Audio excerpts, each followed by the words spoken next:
পুনৰ বহিৰাজ্যত অসমৰ যুৱকৰ মৃত্যু। কামৰ তাগিদাত সৃজনগামৰ বিকাশ গৈছিল গুজৰাটলৈ। হঠাৎ পৰিয়াললৈ আহিল বেয়া খবৰ। ৰেলৰ পৰা মৃত্যু হ'ল বিকাশ ৰায়ৰ। আকৌ অসমীয়া যুৱকৰ বহিৰাজ্যত মৃত্যু। শোকত ভাগি পৰিছে বঙাইগাঁও। পৰিয়ালৰ একমাত্ৰ ল'ৰাটোক বহিৰাজ্যত হেৰুৱাই দিশহাৰা হৈ পৰিছে মাতৃ।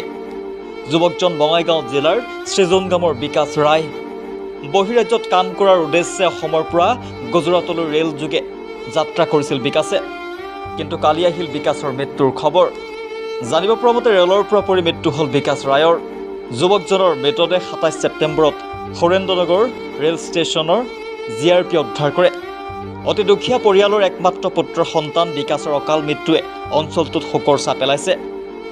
বিকাশৰ মৃতদেহ নিজ বাসগৃহলৈ আনিবলৈ অক্ষম মাতৃ আৰু স্থানীয় ৰাইজে মৃতদেহটো আনি শেষবাৰলৈ মুখখন চোৱাৰ ব্যৱস্থা কৰি দিবলৈ ৰাজ্য চৰকাৰক কাটৰ আহ্বান জনাইছে। আজি চাওক, আজি খুব আমাৰ দুখৰ বিষয়। ইতিমধ্যে আপোনালোকে গম পাইছে, আমাৰ ২ নং বৰঘোলা গাঁৱৰ বাসিন্দা মীনাবালা ৰায়ৰ একমাত্ৰ ল'ৰা বিকাশ ৰায় কৰ্মসূত্ৰে যোৱা বুধবাৰে গুজৰাট অভিমুখী যাত্ৰা কৰিছিল। কিন্তু দুখৰ বিষয়, এই গুজৰাট পোৱাৰ কিছু ২ ঘণ্টামান ৰাস্তা থাকোঁতে এটা দুৰ্ঘটনা হয়। এতিয়া আমি গম পাইছোঁ তেওঁ আৰু এই পৃথিৱীত নাই, চিৰদিনৰ বাবে আমাৰ এই পৃথিৱীৰ পৰা আঁতৰি গৈছে। যিয়ে নহওক, অতি দুখীয়া ঘৰৰ ল'ৰা।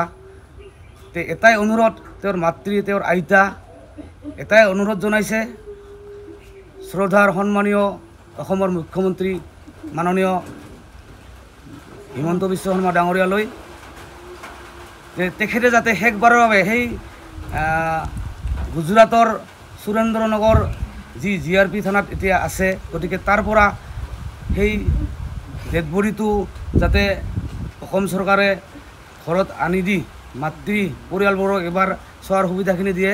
গতিকে তেওঁলোকে অনুৰোধ জনাইছে আৰু আমিও এই গাঁওবাসী, মোৰ সম্পৰ্কীয় ভাতিজা, গতিকে হিমন্ত বিশ্ব ডাঙৰীয়ালৈ আমি অনুৰোধ জনাইছোঁ এই দুখীয়া পৰিয়ালটোক যাতে শেষবাৰৰ বাবে তেওঁৰ সেই ল'ৰাটোৰ মুখখন চোৱাৰ ব্যৱস্থা কৰি দিয়ে। এইখিনিয়ে মই আপোনালোকৰ মাধ্যমৰ যোগেদি অসম চৰকাৰ তথা হিমন্ত বিশ্ব শৰ্মা ডাঙৰীয়াক অনুৰোধ জনাইছোঁ। ধন্যবাদ। ছাৰ হিমন্ত বিশ্ব শৰ্মা, আপোনাৰ ওচৰত এটা অনুৰোধ। আমাৰ বিকাশ নামৰ ল'ৰাজনে বাহিৰত কাম কৰিব গৈছিল। বাহিৰত কাম কৰা যাওঁতে তাৰ কিবা অঘটন হয় আৰু আমাক আনি দিলে ভাল হয়। আমি এইখিনিকে আপোনাৰ ওচৰত অনুৰোধ কৰিছোঁ। তেওঁৰ গৰীবৰ ল'ৰা, এটাই ল'ৰা আছিল।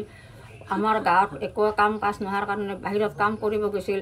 তাতে এইৰকম ঘটনা হ'ল। আমি একবাৰৰ কাৰণে ৰাস্তা চাবাচোন, আপুনি অনুগ্ৰহ কৰে ৰাস্তা আমাক আনি দিলে ভাল পাম। ব্যুৰো ৰিপৰ্ট, সত্য, দ্য ৰিয়েলিটি।